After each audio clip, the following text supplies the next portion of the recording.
সবাইকে স্বাগত জানাচ্ছি আজকের পর্বে। কবিতা নিয়ে আমরা আলোচনা করব, আর পুরো আলোচনায় থাকব আমি জিহাদ আল মেহেদি।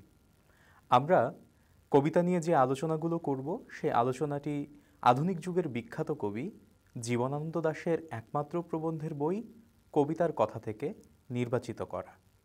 আজকে যে প্রবন্ধটি নিয়ে আমরা আলোচনা করব সেটি হচ্ছে কবিতার আলোচনা।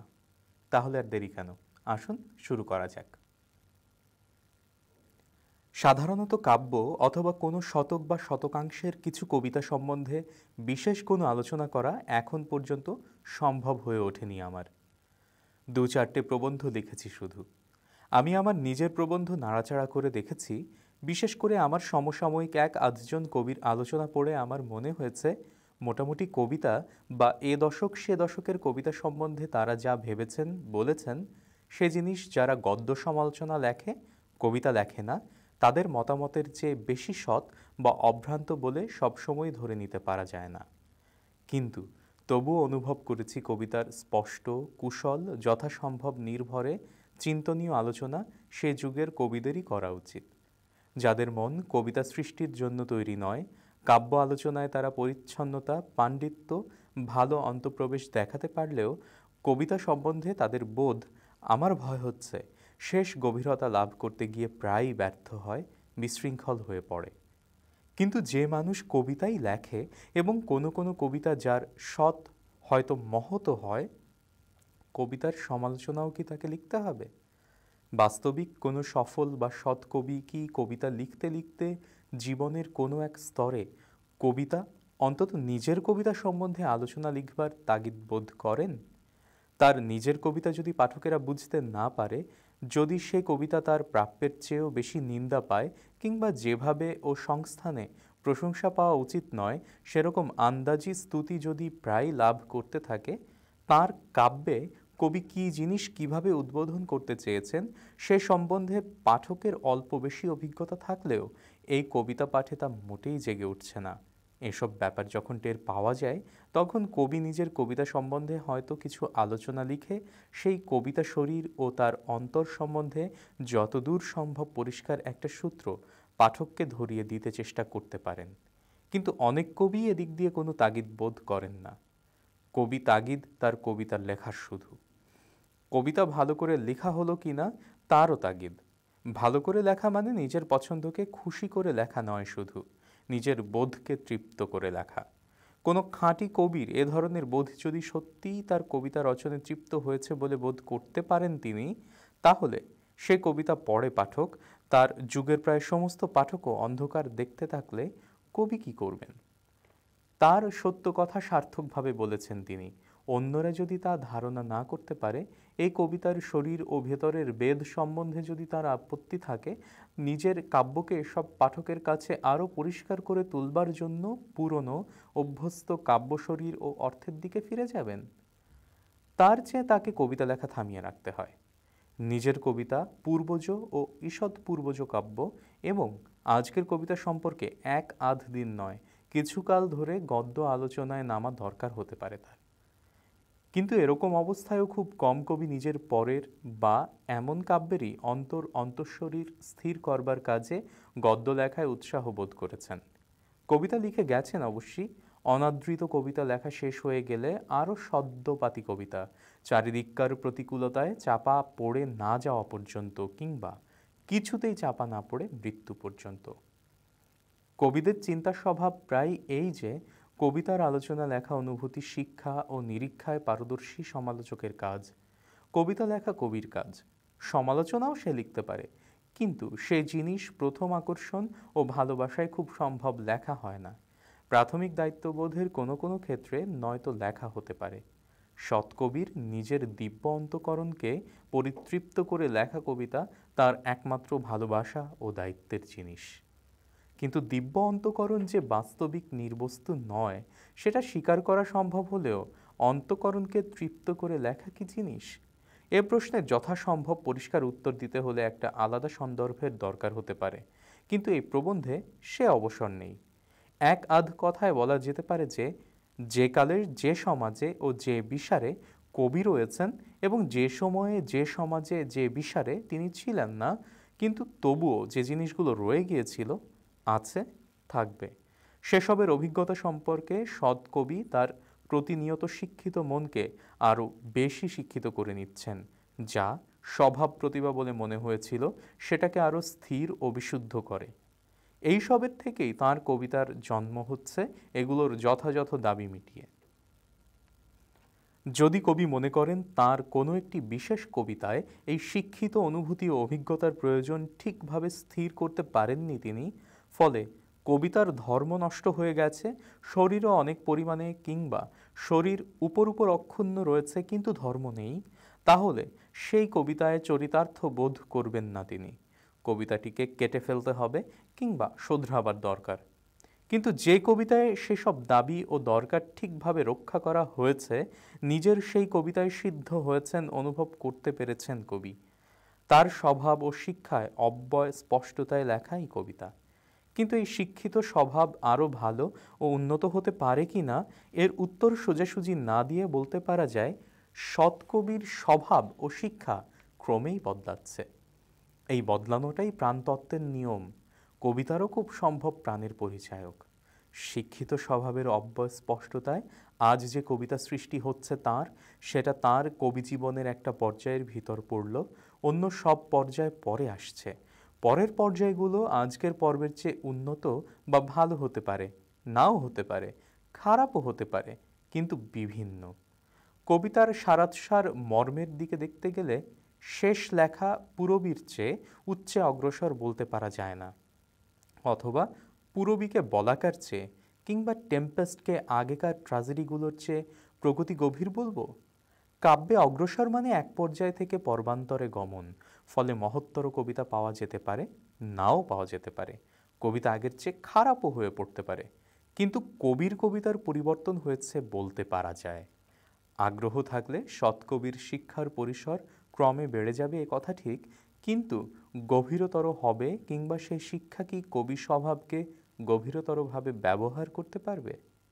আগ্রহ থাকে সৎকবির, শিক্ষার বিশারও বেড়ে যায় তার, কিন্তু কবি স্বভাবের অন্তর্ভেদী প্রতিভা সমান অনুপাতে বাড়ে না। কোনো কোনো স্থলে স্মরণীয়ভাবে বাড়ে বটে, অপরদের খুব কমই বাড়ে। অনেক ক্ষেত্রে কিছুই বাড়ে না।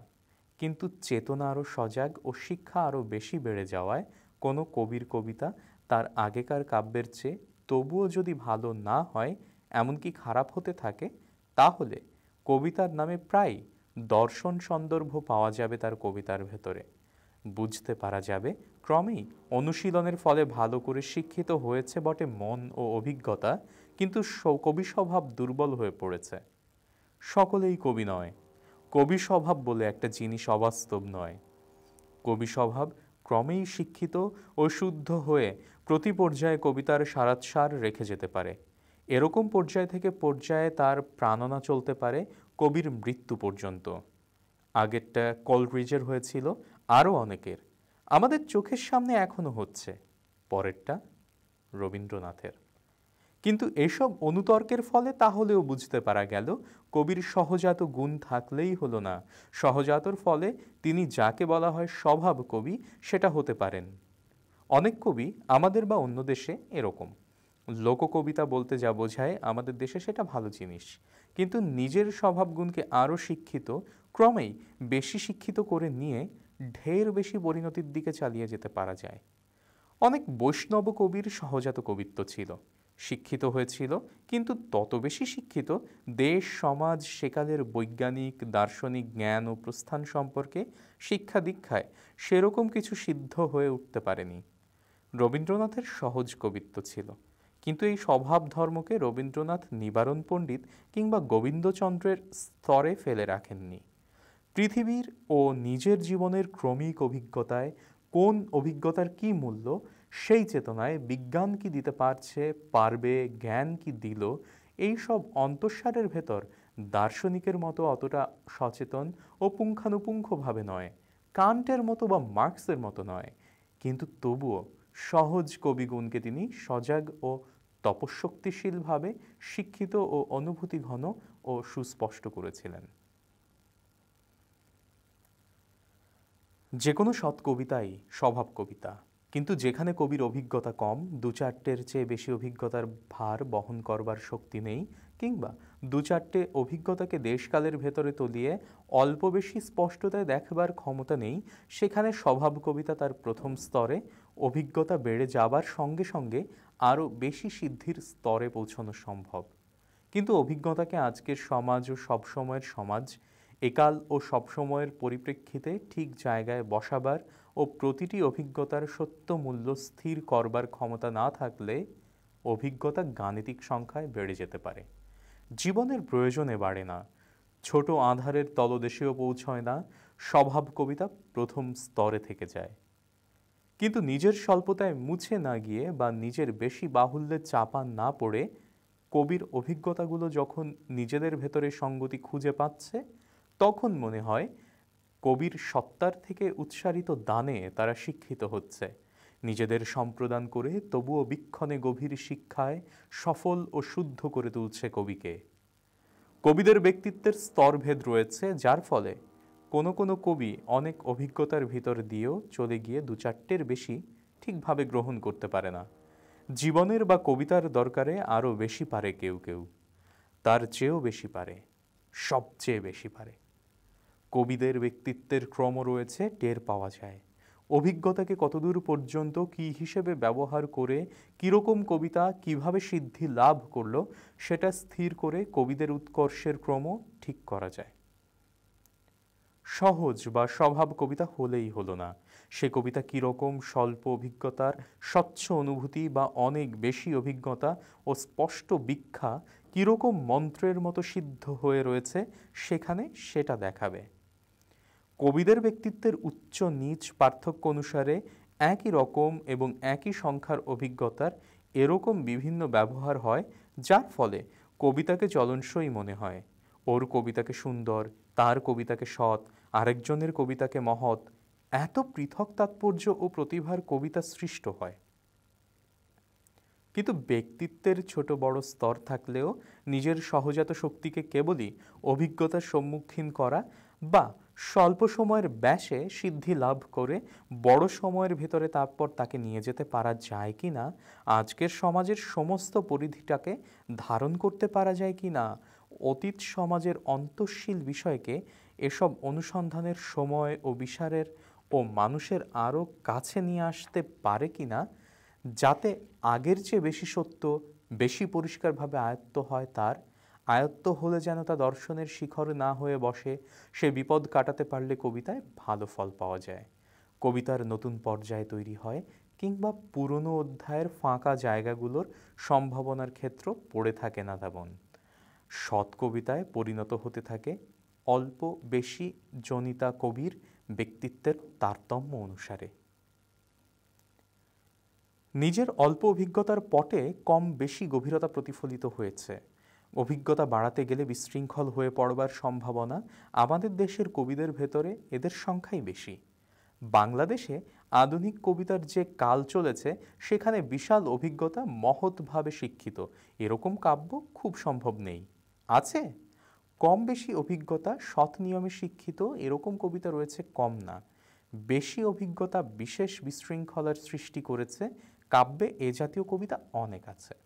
আমাদের দেশে আধুনিক বড় ধরনের কবিরা অভিজ্ঞতার যে দুটো মুখ থাকে, একটি জীবন আর একটি গ্রন্থের সংস্কারে প্রতিফলিত জীবনের দিকে এগোনো, তার শেষোক্ত মুখটিকে আমার মনে হয় গ্রহণ করেছেন বেশি। পাণ্ডিত্যকে জ্ঞানে পরিণত করতে চাচ্ছেন জীবনের সাহায্য নিয়ে অবশ্য, কিন্তু পাণ্ডিত্যে ঠিক নয়, জ্ঞানের সাহায্যে জীবনকে বুঝেছে ইতিহাসের বৃত্তান্ত কাল ধরে, যারা বুঝে আসছে জীবনের সাহায্যে জ্ঞানময়তাকে। আধুনিক কবিতার দুটো চারটে বই পড়লে অবশ্য বিশেষ কিছু বোঝা যাবে না। সমস্ত ভালো বই ও এই কবিতার সমস্ত জীবনকাল সমাপ্ত না হলে বুঝতে পারা যাবে না আমাদের কবিতা জীবনে গভীর, না জ্ঞানে শুধু, না বুদ্ধি ও সংস্কারের রসে কেবলমাত্র বিদগ্ধতার চেয়ে নিশ্চয়ই বেশি জিনিস রয়েছে এই কবিতায়। আমার মনে হয় উপরোক্ত তিনটি জিনিসেরই মিশ্রণ রয়েছে অনেক কবিতায়। অস্পষ্ট মিলন রয়েছে অনেক কবিতায়, কিন্তু চরিতার্থ দেহমিলনের ফলে একটিমাত্র বিদেহ স্পষ্টতার প্রকাশ। আমি কোনো আবছা পরিভাষা ব্যবহার করতে চাচ্ছি না, যা বোঝাচ্ছে আমার মনে হয় ধারণার বাইরে নয়। কটি কবিতায় আছে।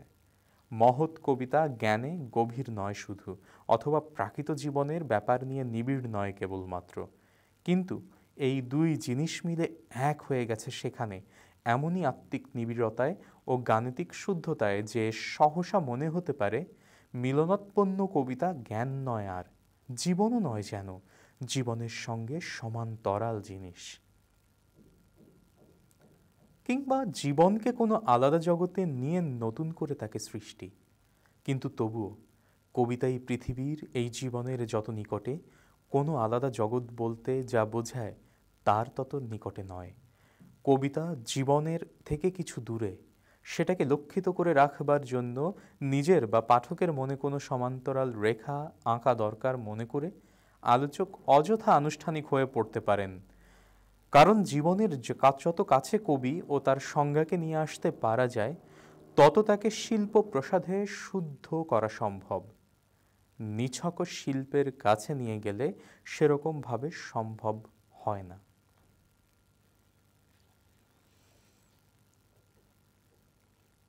এই প্রবন্ধের গোড়ার দিকে আমি বলেছি যে কবি যদি কিছু লিখতে চায় তাহলে কাব্য, এমনকি নিজের কবিতা সম্বন্ধেও পাঠকের খটকা গোছাবার দরকারে পরিষ্কার গদ্য আলোচনা লেখার চেয়েও অস্পষ্ট কবিতা লিখতেই ভালোবাসে বেশি।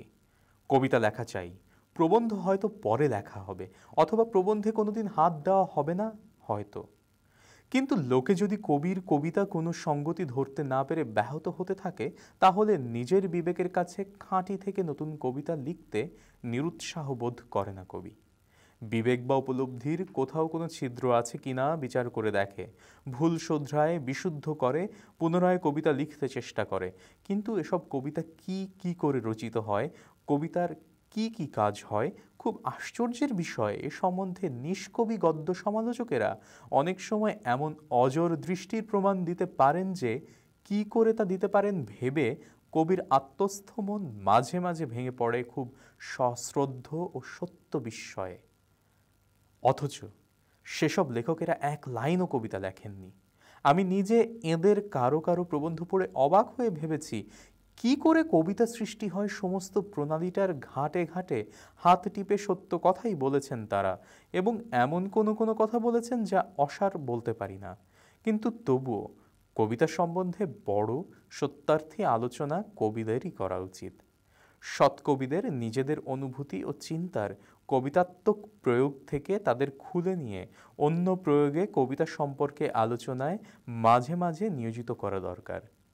কোনো ভালো কবির কোনো একটি কবিতার বই, কিংবা এদেশের আধুনিক কালের কবিতা, অথবা এমনই মোটামুটি কাব্য সম্বন্ধে বড় কবিরা যদি সময় করে স্থিত শুদ্ধ হয়ে দল ও বন্ধুত্বের ব্যাস থেকে মুক্ত, যথাসম্ভব স্বচ্ছ ও ধ্যানসাধ্য প্রবন্ধ লেখেন, তাহলে সেসব লেখায় আশা করা যায় পাণ্ডিত্যের চেয়ে জ্ঞান বেশি থাকবে।